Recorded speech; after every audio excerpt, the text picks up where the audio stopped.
we're just going to jump right into it. Hey, it's Pete. Hey, it's Heather. Pete's sister. We the bro and the sis. Yep, I'm back for a seat in the chair here at Dream Warriors. Honorary Dream Warrior today. I love coming here. Episode 26. 26. Yeah. What are you going to do for your big, 30th? Well, I did a big intro for 25. Okay. It was like my own 10-minute intro. All right. I don't know if you heard that. But no, we're going to be discussing trailers today. Yep. We're going to talk, of course, there were teasers and then a new full-length trailer that was released this week for The Last Jedi.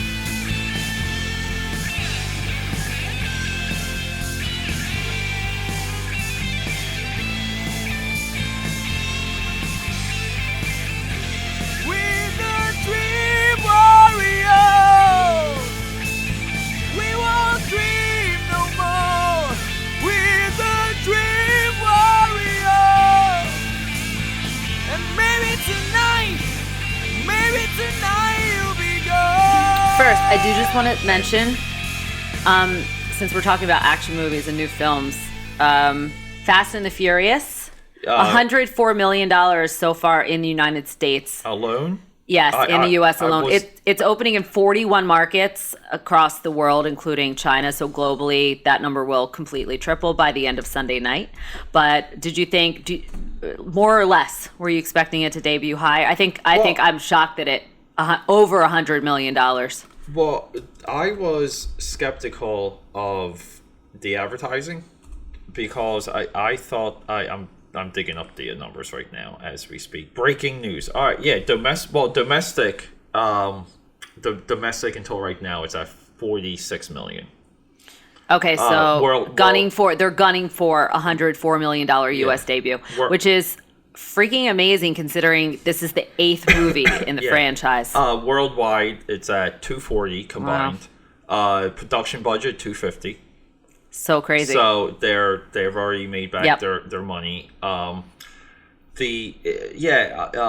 and I discussed this on a couple different episodes where I was 50-50 on and doubtful because I thought I didn't really buy into the whole idea of Vin Diesel becoming a villain. I didn't think they were really pushing that too well. But where else can they go from here, right? Well, somebody has to take a darker turn. Well, they kind of already did that. So that he can come back in the next one and be a good guy. It's like wrestling. But they kind of did that with Lita already in Michelle Rodriguez's character. Okay. Where she kind of went rogue, got killed, and then got amnesia, and then came back. Oh, wait. Yeah, that's her. They killed her off, but then brought her back? Pretty sure in 5. In Phase 5, she dies. She's dying in 6. She comes back at 7. But she's not really dead. She supposedly died. And then, what's her name? Who's the girl that's married to Ryan Gosling? Oh, Ava Mendes. Ava Mendes is the one that finds her. And at the post-credit sequence of 5, I'm pretty sure it was 5 or 6. The post-credit sequence, she throws a file on The Rock's desk because he's like hunting people down. He's like Elliot Ness. Okay. And he opens the file and it's her picture. Okay. It's still alive because they have these other pictures of her like walking around. It's not just like a mugshot. And they cut it at that point. Okay. So then I'm pretty sure like all of 7, they're like trying to find her and bring her back. Well, Vin Diesel's with her and he's like, "Don't you remember? This is where we first kissed," and he's trying to jog her memory between them driving cars through buildings. Yes, forget about that time. You jumped 6 skyscrapers in your Ferrari. Don't you remember we kissed here? Yeah, it's so funny. It's but no. So the movie is going bonkers. But in talking about the trailer, I don't think that they highlighted enough that Charlize Theron. I mean, they really, really focused on Vin Diesel. Obviously, he's the star of the franchise now that Paul Walker is gone. But well, they. But do you know that Helen Mirren's in it too? Yes. So wait, Helen Mirren's in Phase 8? Yeah. No, wait. Is she? I'm making sure. I don't think so. She's not. Oh yeah, she is in here. Yeah. Like, maybe it's a smaller part, obviously, but like I would have loved to have seen that's interesting. her pop up in the trailer. I love her. The cast for this is just insane, though. Yeah. Kurt Russell, Jason Statham. Everyone wants a piece of Fast because they know how much it makes at the box office, and it's just fun. It's a part. I think it's a part of like the Hollywood elite, the Hollywood pedigree. Like at one time, when like everyone was in the Batman movies. Yeah. Like it was kind of like a rite of passage. Yeah. When you reach like Hollywood cult icon status. I would agree with that. But this is it's such an interesting franchise. I'm happy it's making money because they say that they had up to 10 mapped out, and this would be the start of like the final trilogy. Because like I don't know how familiar you are with the 8 movies.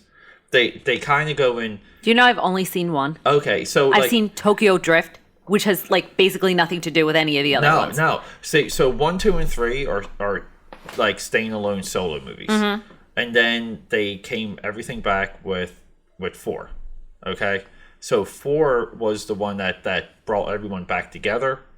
And then like so 4 kind of like set the new stage, and then it's like you can kind of say like 4, 5, and 6 are one big block.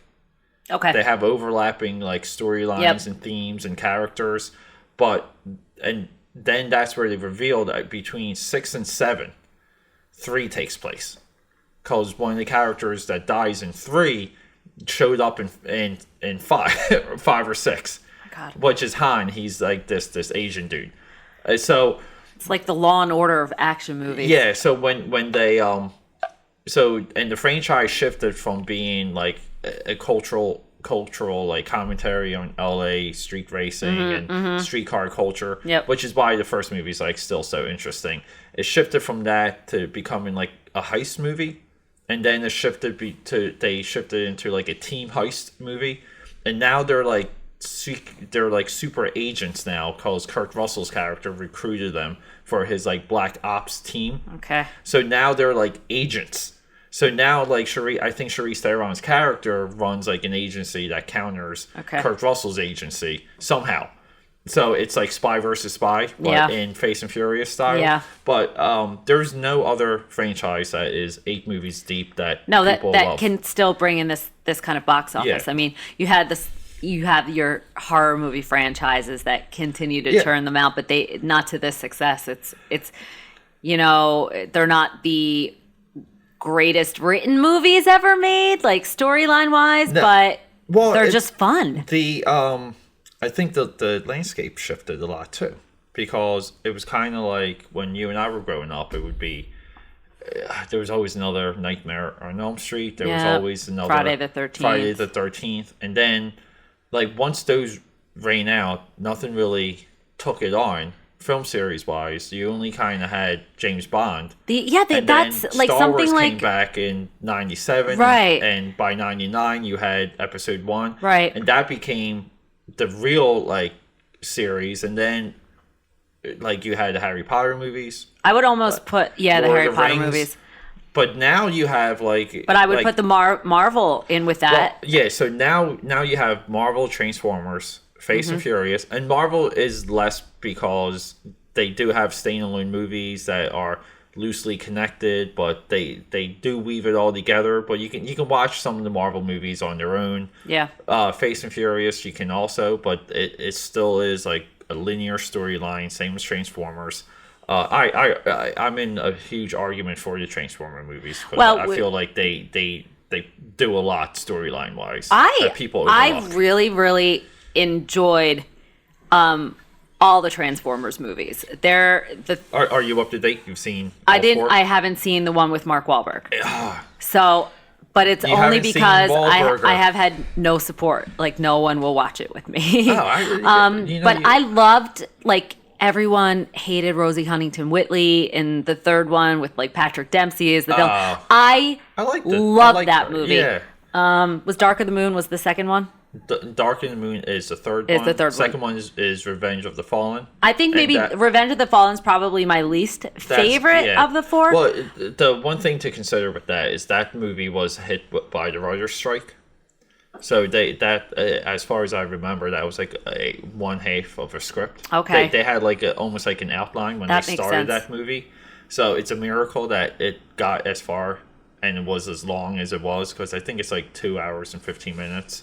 It's over 2 hours long. They got a 2-hour movie with all the special effects and all of that, and with kind of like no writers on crew on staff, or they might have been employing. They probably were writing it as they went along, which is hard to do when you are relying on a movie that is so much about the special effects. You really have to have that a lot worked of it out is, ahead of time. Yeah, the special effects are a year or two. But I gotta say ahead of shoot sometimes. I just watched the trailer for the last night.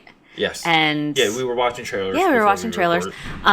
Doing some research. So I'm all about anything Mark Wahlberg.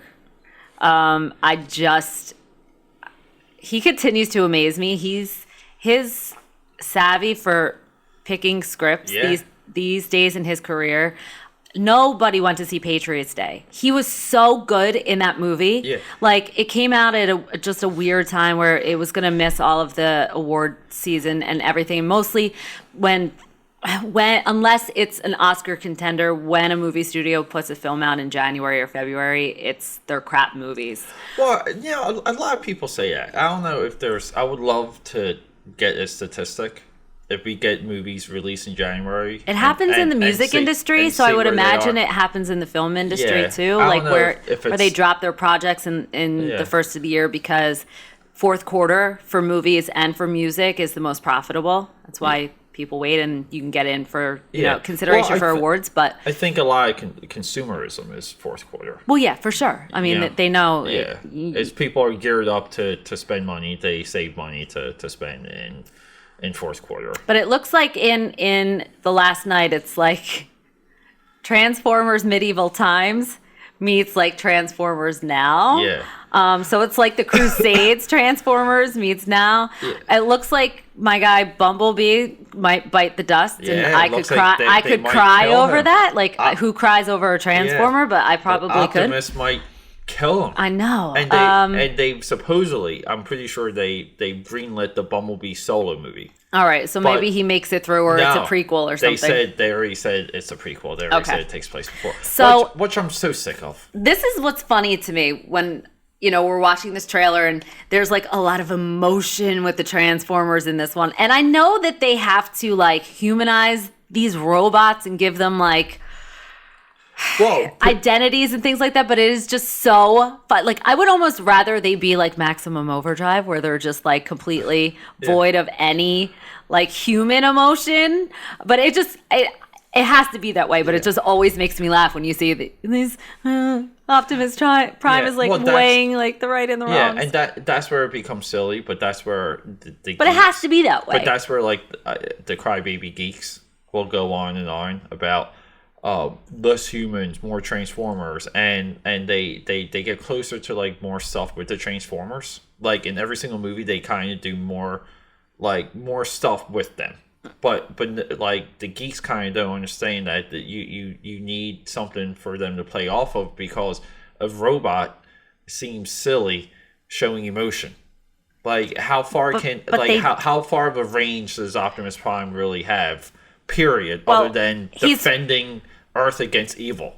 But they're all written that way. Some of them cry, some of them get angry. It's like so funny to me. It has to be that way, but it cracks me up. But I think they balance it. Oh, we have a visitor. Oh, hey, Bubba. Come on. I'm sure the mic picked up on that. Here we Hi, go. Bubba. Man, isn't he big? Please don't scratch me, because I love you so much. You should just let me pet you all the time. Dallas is here. Come on up, Bubba. Can you come see me? He's just smelling around. What do you think about the Transformers? I wish you could talk. Yeah, I wish you could talk. We don't want him talking. The things that he's seen. Oh, geez, that's probably true in this place. There's no walls. Oh, Bubba. The stuff that Dallas has witnessed, you would be proud of him. But so Transformers, I'm excited for. Maybe we'll do a Transformers Age of Extinction night. So in my view, the more the Transformers movies have matured, you're fine. Coaster. Is that they've developed real underlining themes in some of these movies. And Age of Extinction, believe it or not, is a commentary on why you do not get rid of the military, why you build up defense. Okay, like major point number one. And major point number two is abortion is evil. Those are the underlining tones of Age of Extinction. For real? 100%. And number three, you can side note too would be you do not halt progress, meaning that you let private companies do what they want because of the technology progress that will emerge from an environment like that. All right, that's a little too deep for me. I really just kind of want to see robots blow each other up. It has plenty of that, and it kind of also has the Megatron, the evil guy. Kind of he's dead at the end of the third one, so they have his head, and they reverse engineer from his head. But guess what happens? The soul of Megatron emerges through the reverse engineering, meaning that there is a irrefutable soul to the body that will always be there and always emerge. So it's some of a major point of that too. Who is he? L. Ron Hubbard? No, we're just talking big transforming robots. But maybe that's who L. Ron Hubbard is now. But I think a lot of times when movies are very creative on like the way how they show off these ideas and kind of teach you that you do not take away the military, you do want defense. When they do that creatively, that is why they resonate. Transformers doesn't resonate because of Bumblebee. No, you're right. They resonate from these real underlining tones that kind of hit larger on a like social cultural way. And like I'll tell you, like it doesn't come flat out and say like abortion is evil, but this and that. But it does make a statement on it. I'll be curious to see it then. But so we're supposed to be talking about personal stuff. We got right into the. I wanted to change up the Dream Warriors format. Personal stuff, like what? No. I want to talk about. I just mean like our day to day, not like personal stuff. Oh. Yeah. I don't know what you were I don't know. You're like, I wanted this to be more personal. Yeah, I thought we would do like kind of, but we're kind of 20 minutes in, and it's all right. We'll just jump right to the big trailer. Well, can I just have to tell you, I am super excited for this Thor movie. I've never seen a single one. Just really, really quick, just because. Oh my gosh, I can't even stand Cate Blanchett. Cannot stand her, but she looks like a badass in this movie. So I'm all about seeing her turn into like a wicked superhero. Yeah, I'm super excited that Thor cuts his hair. I thought that he would die if that happened. I am totally on the Tom Hiddleston like train now. It's not because he dated Taylor Swift, which is a good enough reason for me. Oh yeah, Loki dated. Oh my gosh, he was walking around her compound in I Heart T Swift boxer shorts. It was like wacky. But that's all. I don't care if he's too old for her, but that's their social media marketing. I know genius. You're probably right, but he was in a mini series with Hugh Laurie on AMC called The Night Manager. Oh, okay. And it was an 8-part mini series, really, really intense, and I saw him different than Loki because that's the only thing I had ever seen him in was the Avengers movies. So I'm all about him. It looks like they're having some fun with the dialogue, and it looks like it's a little more tongue-in-cheek and not taking like the Thor-ness so seriously. So I might go back and watch a couple of Thor movies, but I'm definitely gonna see this new one. Yeah, the first one, I love the first one. Second one is the only reason I didn't see it is because I'm not a fan of Natalie Portman. Yeah, a lot of people have said probably that hardly in it. Yeah. Thor 2, The Dark World is largely considered the worst of all the Marvel movies. That doesn't even ring a bell to me. Yeah, and is that the second one or the third one? Second one. Oh. Yeah, the third one is Ragnarok. First one is self-titled. And he's also made appearances in the Avenger movie, so like you can kind of argue. There's the idea that Thor Ragnarok is going to be the setup more for Avengers Infinity War, more than Guardians of the Galaxy. Since Thanos is featured in Guardians of the Galaxy, and they have his two daughters in Guardians. However, they've kind of already said that there's no connection with Guardians and what's coming forward. So it kind of seems like Thor Ragnarok is a little bit more cosmic. So, we're just... Speaking of Guardians of the Galaxy, I really wish that Groots were real, little ones, little baby ones, miniature Groots. I can't believe I'm still surprised. I know Sean he won't. He just is not involved with that movie. Not into it. I didn't want to watch it, and I don't know what happened. I wound up on the couch, and I wasn't feeling well, and the remote was too far away, and HBO was already on, and it was like the movie that they were premiering. Yeah, I was like, let me watch 5 minutes of it. I like everybody that's in it, and I wound up watching the whole thing and freaking loved it. And then so I talked it all up, and I said, the next time, look, I already watched it, but the next time you're scrolling across the TV, if I'm not here and you see that it's on, so he watched it, and he's like, I don't get it. I was like, how can you love Star Wars and all of these Avengers movies and not... It was so funny and so like... little dirty with the jokes and everything. I loved it. I don't know. It's... I think... I've had more than one person that recently seen Star Wars, wasn't familiar with Guardians, so I was kind of been around them, so kind of see them watch Star Wars for the first time and then see Guardians, and everyone kind of says like midway through Guardians that they enjoy more than Star Wars. It's just like it's very colorful. I've gotten that a lot. Yeah, it's really colorful. It's self-aware. It's funny. It's silly. It just is. It's a good ride. Like it's not. I don't know. It's not. Sometimes you need some of those. I think it has real strong characters. I think it probably reminded me of a less intense version of like The Fifth Element. It's just very colorful, really fun characters, goofy people, and it's just they still manage to save the world. Do you know who Kurt Russell is in in 2? Kurt Russell plays Ego. He is I guess because Ego is connected to Fantastic Four, Fox owned the rights for this character named Ego. Ego is known as the Living Planet. He's like a planet with an old man's face on it. Okay, and it's all like rocky and stuff. It's not just like a floating face on the planet. And there was a character swap. So the young girl in Deadpool, they were able to use Negasonic Teenage Warhead in Deadpool. Okay. If the Marvel side was able to use Ego. Oh, okay.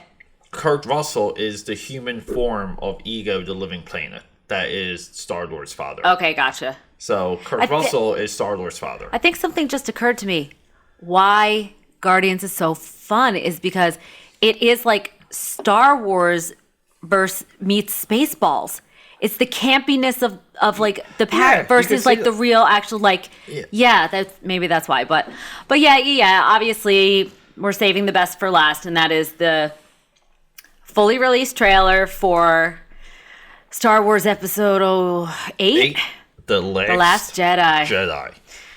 Already the one thing that intrigues me the most are the X-Wing fighters that are blowing red dust across the desert. I don't know what that is all about, but that looks super cool. Okay, so some of the takeaway from that, and this is just me, I'm repeating what other people have already said. So they look like that they're scrap ships. They're not X-Wing fighters. It's a new ship. We haven't seen them before. They look X-Wingy or whatever, but they kind of look scrappy too.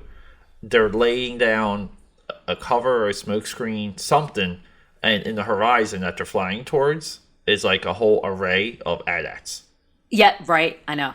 So it's definitely... It's just more... And you know what it is? A lot of people knocked Rogue One for using the AT-AT design, but they weren't AT-ATs in Rogue One. They were cargo transports. Yeah, they were slightly different. And they weren't armed, and they they were hollowed out, and you can see like the cargo inside some of those. So a lot of people were like, oh, that's just pandering and this and that. But at the end of the day, everyone loves the AT-AT. They love that vehicle.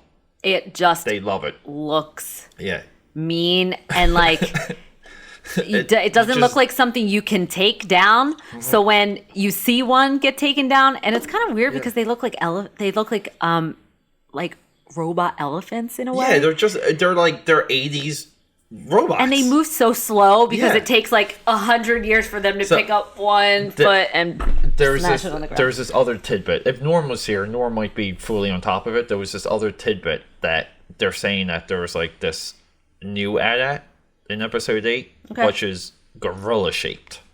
Gorilla shaped AT-AT. And I don't know what the heck that would even mean. If it would...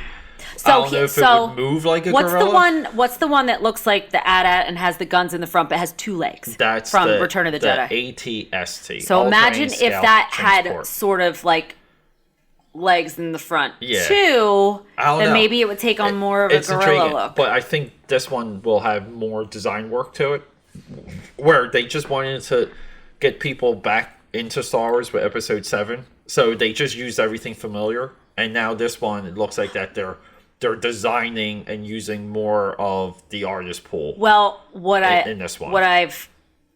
that reminds me of is a lot of Empire Strikes Back, where you've got, this loftiness of Cloud City and this beautiful place with, these orange clouds and these great colors. But then you've got Luke down in the very organic, like he's in the swamp with Yoda. It's very like grounded. And so this, obviously an enormous part of the movie is Rey's training on a mountainside with Luke Skywalker. I think this is a setup, same way that Empire was a setup for Luke's conflict with Vader. 100%. So this seems to be, I don't know if it's a setup what the conflict is, to be honest. I think we'll find that out. Because you don't know, well, like maybe, because it's hard to know if Luke is Jedi or Sith still.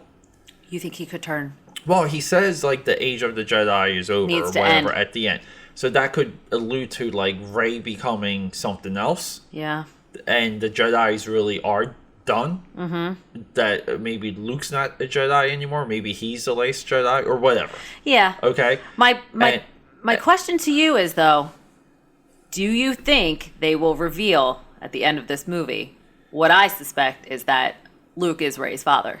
I think, will we get an "I am your father" line at the end of this movie? I think I'm pretty sure they already came out and said that you haven't seen Rey's parents yet. Okay. So, but at the same time, I really don't see them. They seem to be one step ahead, like with what they're doing. Yeah. And I don't see them doing that. I just see. Okay. That would be too predictable, I guess, but the fans would love it. But some of the original, conversation and leaks was that Rey is a reincarnation of the first wielder of the Force, and the movie poster has her in the shape of what's known as the Jedi Order, and that's the symbol that she touches in the trailer from the book. So I don't know.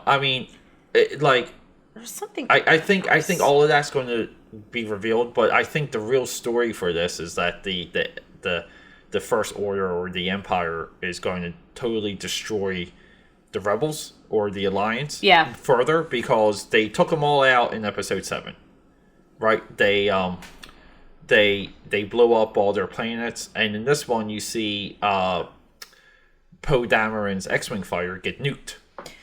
Right. And so that means they're attacking the base you see in Episode 7. I wonder if that's how they're going to write Carrie Fisher out of this. She's going to get blown up at the base. God, I hope so. Dude, you were like, I told you, I said, I think it's pretty much all but confirmed that she's written out of 9, and you were like, who cares? I thought I would have liked her to have died so much more in 7 than Han Solo. Because Harrison Ford still had it. Her, in no way, her mouth alone in Episode 7. And I don't understand. They do amazing things with these special effects. You were just tired of looking at her? They reincarnate people for Rogue One. And they have Carrie Fisher there. But the worst plastic surgery, beat up from a life of cocaine, heart exploding, doing so many drugs in her life, and I get it. It's sad, but at the same time, I don't care. Good riddance. You have to treat your life as a gift. I know things happen, but that girl from her early teenage years did nothing but abuse the hell out of her body. I know, you're right. And there's just a side of me that is Just like she was what? It's sad. 63 when she died. I think so, yeah, something like that. Then she her looked mother so much died. older than that. She did. She looked like 45 miles of bad road. Yeah. Okay. But so like I'm fine. Star Wars does not need Princess Leia. They're establishing Star Wars already with between Rogue One and all the new characters like Rafe and Poe Dameron. And we're actually getting a new character in this movie. This comes from Variety. It says, "Meet Rose, the biggest new part in Star Wars: The Last Jedi." Well, Fans were introduced Friday to the only major new character in the Star Wars franchise, Rose. The newcomer, portrayed by actress Kelly Marie Tran, was introduced at the Star Wars Last Jedi panel in Orlando, Florida last week. She's got the biggest new part in the movie, and ironically is played by the smallest actor. The Asian girl, right? Yes. Yeah, okay. So she's part of the Resistance and works in maintenance. Yeah, so can't wait for you to meet her. So here's the funny thing. But Benicio del Toro has a confirmed role. Okay. And I believe so does Kate Blanchett. No, Laura Dern. Laura Dern is in episode 8. Let's see. And I guess this is her biggest movie since Jurassic Park, right? What was the next? Yeah. What was the latest blockbuster Laura Dern was in? She just doesn't do things like that. Yeah. She played Reese Witherspoon's mom in Wild, and she was just part of this Big Little Lies that did so well on HBO with Nicole Kidman and Reese Witherspoon, so that just got renewed for a second season. But but that's just not her bag. Like, I don't know what to tell you. No, well, she's just a career actress, always great, and so there's new characters. Tom Hardy is confirmed. Oh, he might be. Maybe he's a stormtrooper. Yep. Yeah. Well, you know who was the? Do you know who? Laura Dern there is no determined role for her yet, but she's on the cast. Well, do you know who the stormtrooper was that let Rey out in episode 7? You know when she's like I don't remember. It was somebody. Who was it? Daniel Craig. That's right. Yeah, That's right. Which is cool. So. Benicio del Toro not credited yet. I just love him so much. Oh my gosh, our guy from Willow, Warwick Davis. Yeah, he's in every Star Wars movie. He's a part of the tradition. Is he Wicket? No, they whatever. He was like one of the midget guys in Rogue One. Little people. Like they'll just give midget aliens to little him. people. And am I being? Was he? Am I being too much Donald Trump? What's the not enough PR? What's the pig snout guys with the tusks from? It's Snaggletooth. He was one of them. Yeah, but they have real names now. I forget their real names. I don't remember. They were ugly as sin. Well, like we grew up with Hammerhead. The guy's not even called Hammerhead anymore. Okay. So. They have names. You mean they're not just like? Yeah. Okay. Well, like in Rogue One, they bump into Walrus Man and his friend. Mm-hmm. Well, they're not like. Well, Greedo had a name. He was something, I'm sure, but Greedo had a name. Well, growing up, he was Greedo, but now, like even Walrus Man from Rogue One, he's like a doctor. Like one of those two guys is like Doctor something, and I'm like, I don't need to know that. I don't need to. Like, jeez. So, have you been watching anything on Netflix? No. Okay. I just finished up Homeland. Billions is going to be ending soon. House of Cards is coming back, so I'll jump on that. I do want to see when does House of Cards return. Within the month, like May. Really? Yeah. I want to see this 13 Reasons Why, the one that was produced by Selena Gomez. It was a book. It's the HBO series. It's on Netflix. Oh, really? Yeah. Is it on now? Or is it coming? Okay. Yeah, it just finished the first season. Check it out. I think the storyline starts with like a teenage girl that commits suicide because she was bullied at school. Oh, I saw. You know what? I saw that. No interest. Okay. No, I'm sorry. All right. No freaking interest. I think it's like 8 episodes, so I'll watch it. It's a lot of people that listen to my radio station are watching it, and like you have to see, it. So I will tell you real quick my position, because as you know, I was bullied. Yeah. Well, not bullied, maybe teased or whatever. But, I beat a couple kids off of you with sticks. So the thing is, though, this is the one point in that people will not address. So every time now there's a kid that commits suicide from bullying, it makes the news. It goes everywhere. It travels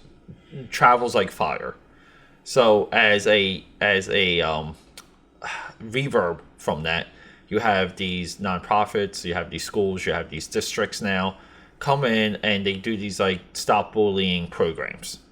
Okay, which I guess are like the most ineffective programs ever, right? Because people are they still don't shooting stop up schools, obviously. Well, there's different case by case. There's different reasons. So there's only been a handful of students shooting up schools, but no. I mean, like they don't stop bullying. None of these programs stop. These kids now know that if they commit suicide and say it's bullying, I'm not saying some of it's not true, but they get a huge amount of attention and sympathy from it. And if there's anything that correlates to Spike for that, that's your thing.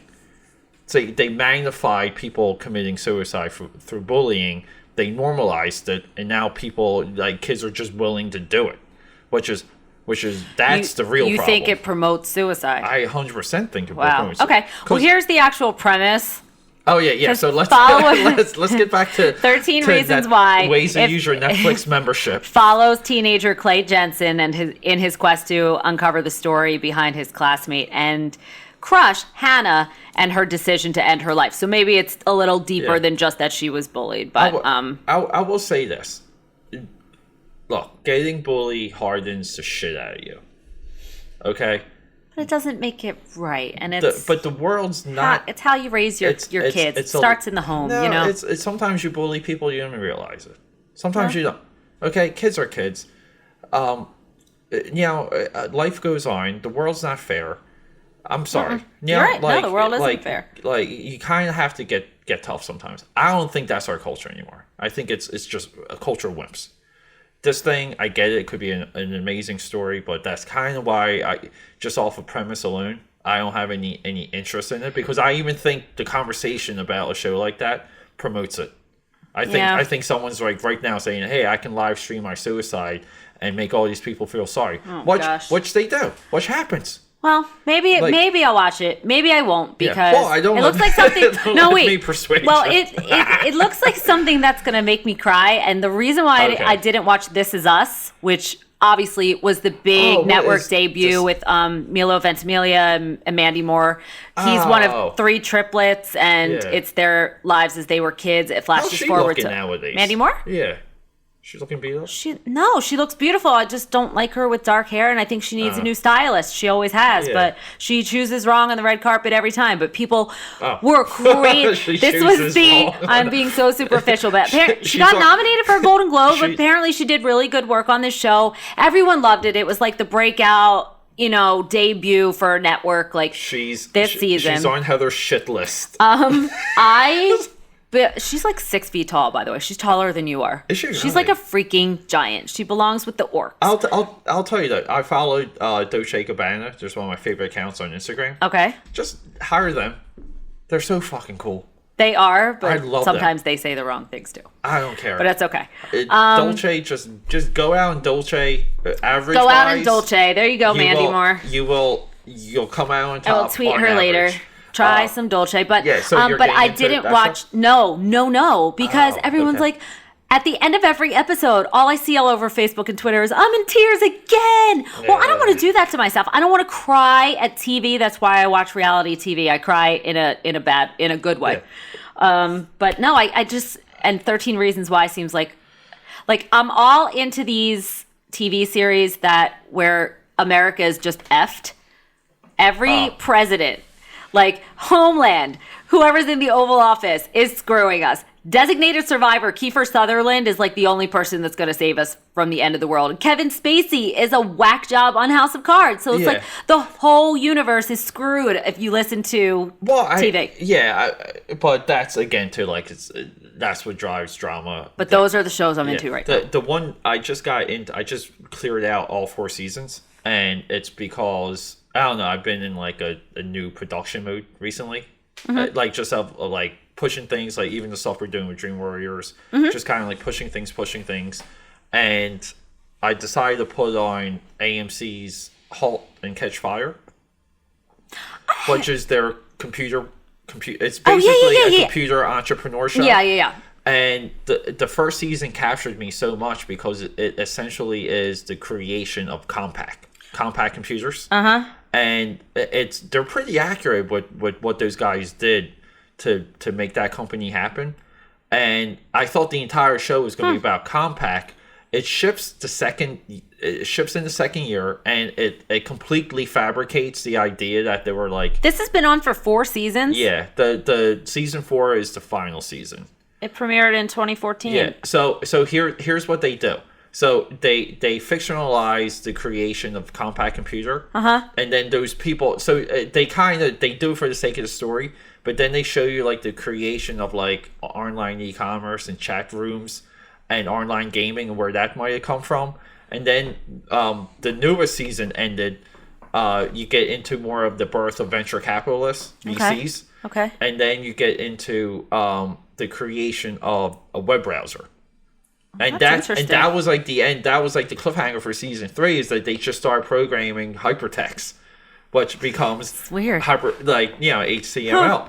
Okay, so but at the same time, there's like drama in these people being lean, small companies, screwing each other over, effing each other, getting divorced, getting back together, complex relationships along the way. The main guy that's in it, I don't know his name, but I don't recognize anybody that's in it. That's funny. But he comes in like a Steve Jobs, and then he like the first 3 seasons are like the first 3 phases of Steve Jobs' career. Joe McMillan or Gordon Clark? Yeah, Joe McMillan. His name's Lee Pace. That dude is such a good actor. He is so awesomely convincing. He was in Guardians. Was he? Yeah. Guardians he's of the Ronan. Galaxy? Yeah. He's Ronan? He's Yo! He's Thranduil in The Hobbits. No way. Okay, I had no idea who that guy was. He's Ronan. I see it now with his voice. He's in some movie called Robot Chicken. That could be. How do you not watch that? Movie or TV show? Robot Chicken's the Seth Green. I don't know, Robot Chicken. Okay, that might be the TV show. Maybe he did voices for the TV show. But he's in all the Hobbits. He's in Twilight, Breaking Dawn. He was in Lincoln. I had no idea. Evidently, he's been around for a while. I don't know. I love him in that show. I love him in that role. And in the 3rd season, they also go through the creation of malware, like antivirus. And he essentially becomes like Bill McAfee. And if you know, like, so Bill McAfee became one of those like super crazy eccentric, kind of losing all your money billionaires or millionaires. McAfee had a fortune of 100 million at one time. Right now, it's speculated that he's at 4 million. So it goes from 100 to 4. Oh gosh! And some of it is financial. It's 08, 09 financial crisis. Money bottomed out. Money, became like worthless. Still is. But so that's what *Halt and Catch Fire* does. It dramatizes these things. The same people were not connected to all of these things, but it goes through like where the thought process is and how one idea, like a lot of times people don't realize like Picasso or like there's a lot of the apps or the what's the one photo app that everyone used at one time? The photo storage. Flickr? Yeah, Flickr. Yeah, like Flickr originally was like a video game. Yeah. And the developers within the video game, they were like, hey, like, shouldn't we have like a community and chat? So they put that in, and we're like, well, let's have people be able to upload and exchange pictures. And that part of the game was so well done, it became Flickr. Like, and that's what the show kind of does. It kind of shows you like how it starts, and then like these different ideas splinter off from like sometimes what the origin is. It sounds like I could kind of really get into like binge watching it, which is why I'm excited. It's already been on for 4 seasons because I can just like. Are you watching Silicon Valley? No, I can't. I hate HBO anymore. I hate it. It's so left wing. I know. It's all preachy. There's another. I will stay up to speed on Game of Thrones, even though I'm a season back on GOT. Yeah. The only series really I'm like starting to get into, I've only seen 2 episodes on Netflix. It's called Peaky Blinders. With Cillian Murphy and Tom Hardy. It's like a gangster family from England in like the teens. Yeah, so that's kind of but it's a little dark, and it's filmed very rainy and dark, and it's just like you got to watch it during the daytime, or else I fall asleep. Yeah. Do you remember when anything period involving serialized like television, like any period television show ever, just sucked? Like it looked awful. Everything looked like it came from PBS. And now it's like Peaky Blinders, even though like it's really dark. I think it's meant to be filmed very gray. It's film quality though. Like House of Cards is so sleek and glossy. It just looks beautiful. That's why I'm saying like I love it where things are right now. Yeah, though. Network TV is putting out some of the crappiest. Yeah. And like it's Amazon, it's Hulu, it's Netflix, it's I hate to say this, Starz is about to bring out a series called The White Princess, which is an offshoot of The White Queen, which I thought was such an underrated series. I was so into that. And think of what Showtime did with The Tudors, how gorgeous that looked, like when they filmed all that. But and even like again like The Queen. Yeah. No, not The Queen. What is it called? The Crown. The Crown, yes. Yeah, on Netflix is. Yeah, and that's still going, right? Is that over?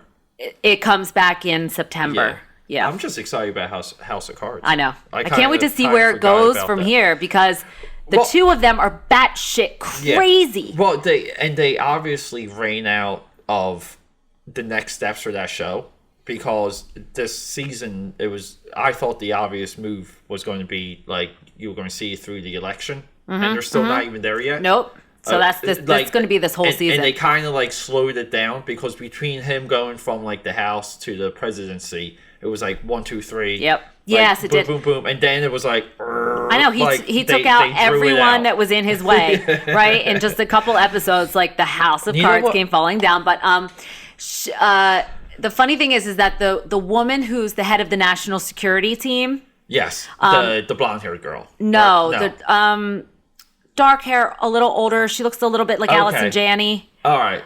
She wound up being the president this season on Homeland. So she's like already in the White House on. Yeah, I think she's headed in that direction. Probably going to be his VP. Like, do you like it that I don't know.